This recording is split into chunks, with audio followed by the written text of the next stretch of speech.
Senzo Mchunu's appearance at the Madlanga Commission today has backfired in the worst possible way.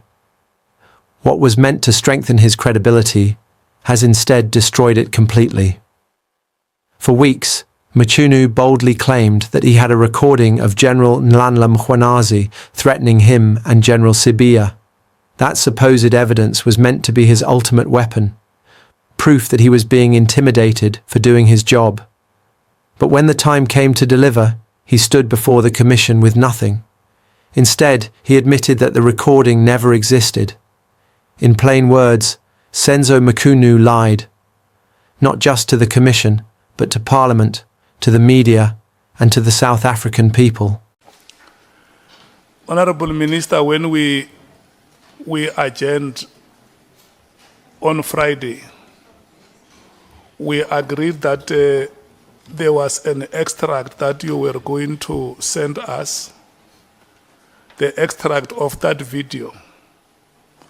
And the report that I got from our support team is that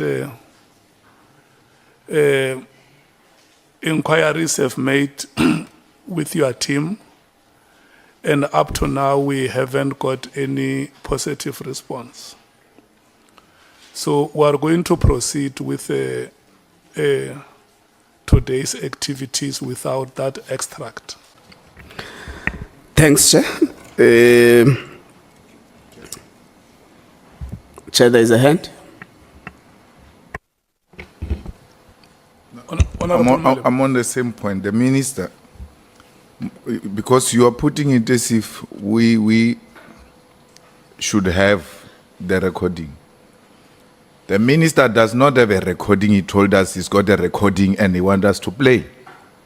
That's number one. Number two, he wanted us to listen to something he never listened to himself, because it's not there. And that's what you should be asking the minister.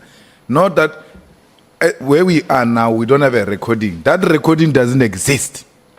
Let's agree there that there was no such a recording where Mkhwanazi was threatening the minister.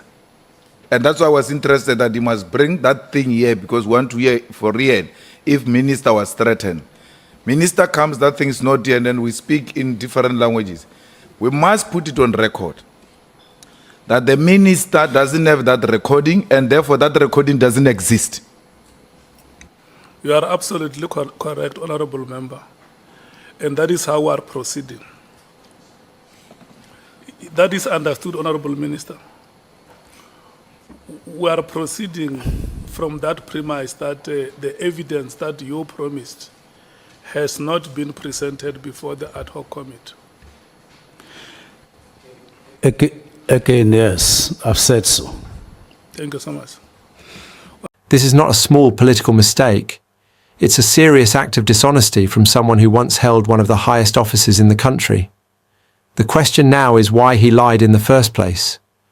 Why would a seasoned politician, a former minister, fabricate such a claim in front of a national inquiry? The answer points to desperation. It appears Mchunu tried to manipulate the situation to win public sympathy and to cast himself as a victim of political bullying. By pretending to have explosive evidence, he may have hoped to shift the narrative in his favor and distract from the growing criticism surrounding his decision to disband the Political Killings Task Team, PKTT. That I was looking for is the part that they are referring to in the conversation, but it's not playing directly, where there seems to have been a threat that if I know I am clean, including the period when I was Premier in KZN, then I must then go on with the disbandment. So there was that part. So I don't know whether he cut and started later or something in the tape. But that is one that I wanted more, because to me that was a threat. Did you hear it being... I didn't hear. What I hear is them referring to it, to say, when we were talking, and then somebody seems to have overheard us and recorded us. There is something that they should not have missed, those who were recording us. Yeah. like 1, 2. So They merely are referring to it, but they are no longer talking to it. So I don't know whether it is part of the tape. the material that is being played here is the one that you submitted yourself. Yeah, the one that was playing is just part of it, but not specifically where there is a threat, which was my intention, to add on the kind of conversation that went on. And it was the last one, that one, for now. Okay. Where on the audio is that part? Is it towards It seems to be before.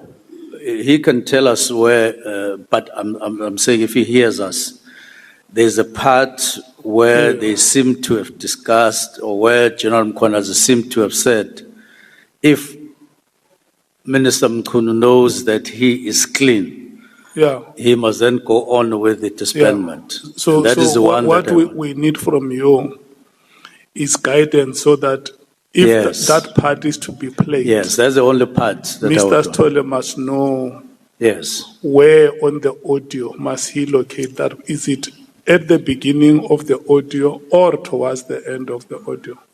Yeah, it sounds like it is before, from what he played. And that would have been 1 minute or something like that, and then we close. Okay. Honorable Malim.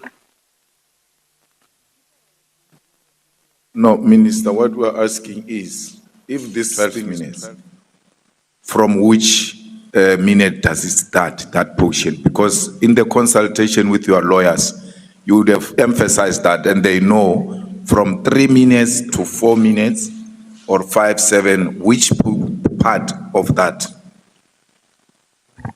Because we want him to go straight on that one. I really wanted, I thought that I had put the request very, very clearly that it is the part where he says, if the minister knows that he's clean, including when he was premier, he can then go on. That is the part that I wanted, because I had already conveyed the others, like anger, like Let me stop you. I think it is before Yeah. this one. It will be less than 3 minutes. But the lie has cost him everything. Mchunu's credibility is now in ruins. He has embarrassed himself, damaged his political allies, and shown complete disrespect to the Madlanga Commission. What makes this worse is that the Commission and Parliament both gave him the platform and patience to present his so-called evidence. By admitting that he fabricated the story, he not only wasted their time, but also made a mockery of the investigative process. This isn't just political clumsiness, it's deliberate deception. His opponents will now have every reason to dismiss his future statements as unreliable. Even those who once defended him will be forced to distance themselves, because defending a lie this big would be political suicide. Mchunu has single-handedly shifted the focus of the Commission from the truth he claimed to fight for to the truth about his own dishonesty. Instead of exposing others, he has exposed himself. This incident also raises serious doubts about his broader narrative, especially his allegations involving President Cyril Ramaphosa and General Mkhwanazi. If he was willing to lie about having a recording, what else has he lied about? The public now has every right to question whether his entire story has been built on manipulation and self-preservation. Today's revelation marks a turning point in Senzo Mchunu's career. By lying to the Commission and to the country, he has proven himself untrustworthy and politically reckless. What was once seen as courage has now been revealed as calculation. His credibility is gone, his word is worthless, and the damage is entirely his own doing. If you made it this far, I assume you really enjoyed this video. Please help us by liking the video and subscribing to our channel. Also let us know, what do you think of this shocking story in the comments section. Thank you for watching.